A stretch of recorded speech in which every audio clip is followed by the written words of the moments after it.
Welcome back to the clinic. The doctor is in. I'm the build doctor, Legend 1, 2K25, and we're going to talk about why tall guards are about to run the show 2K26. Now, I'm going to show some gameplay to demonstrate my point. In this rec game, I put up 30 points, 10 assists on that 6'6" two-way playmaking sharpshooter tall guard build in a win against a tough squad, including a player who averages over 27 points per game. Watch how I mix hesitation moves, escape moves, timely bursts, and precision passing to control the pace of the game. No spam dribbling, just smart basketball. Why, if you master intentional dribbling now and simplify your game, you're going to dominate when the new game drops.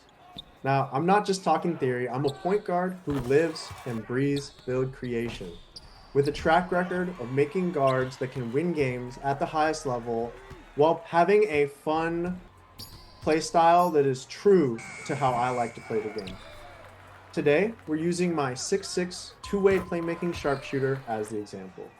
Now, in 2K25, I've been able to run the floor, create for my teammates, and get buckets, even without the enhanced dribble packages that smaller guards have access to. The reason I love my 6'6" point guard is I'm able to shoot over defenders with ease. Getting a real contest on me when I am fading middies with a 99 rating is nearly impossible at 6'6".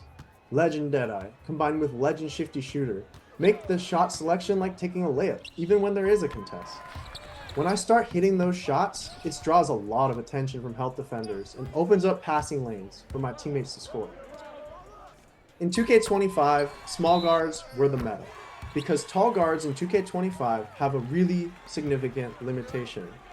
The dribble moves were height capped, and therefore the accessible dribble moves for tall guards was slower and more restricted than those that small guards have. As a tall guard, you can't just spam size ups and expect to just blow by defenders. To be effective, you have to dribble with intent. Every crossover, every hesitation, every escape move, every burst, it has to be timed to create space and open lanes.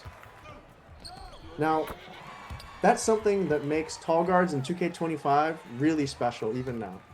Those who have mastered that precision control the pace of the game and are able to make a massive impact on the outcome of the game.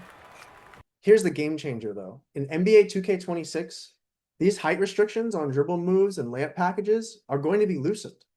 That means tall guards will actually gain access to some of the elite dribble moves that were previously height locked to smaller builds. Now combine that with our natural size advantage, and you can potentially dominate the court as a tall guard or point forward. Here's the key. If you already can be effective using the slower dribble packages in NBA 2K25, you're going to be unstoppable in 2K26. Why? Intentionally dribbling, being precise about every move will always beat spam dribbling. If you've got the reads, the timing, and the discipline, adding faster and more versatile moves will only make you more unpredictable and impossible to guard.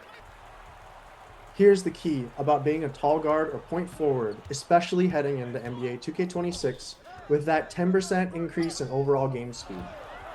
The temptation is going to be to crank up your dribble spam because you can. That's exactly what defenders are looking for. They're going to bait you into making mistakes, leading to turnovers, leading to L's.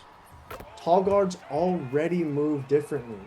The dribble animations are longer, even when you have the same ones as smaller builds, and recoveries are just more time consuming. Even in 2K25, you have to adjust to master this timing and precision just to stay effective. So if you can learn to dribble with intention, read the court, and not just chain moves for the sake of chaining moves, you will have a huge advantage. In NBA 2K26, that same intentional style is going to be even more deadly. With faster gameplay, defenders have to react quicker. If you're patient, you'll see them overcommit, reach themselves, or otherwise slide out of position, and generally open up driving and passing lanes that they didn't intend to. Instead of trying to win every possession by spamming 10 dribble combos, let the game breathe, read the defense, and hit them with one perfectly timed move. If you simplify your game, one read, one counter, use your size to see over the defense and your strength to hold position, your timing to punish mistakes. Tall guards who master this approach will have defenders scrambling all 2K26. If you want to get ahead of the curve for 2K26, now is the time to start practicing intentional dribbling as a tall guard or point forward. Trust me, when the new game drops and you can leverage the dribble packages typically restricted to small guards, you're going to be ready to take over. All right, guys, drop a like if you found these useful. Subscribe for more build theory and gameplay breakdowns, and I'll see you guys at the next appointment. Doctor is out.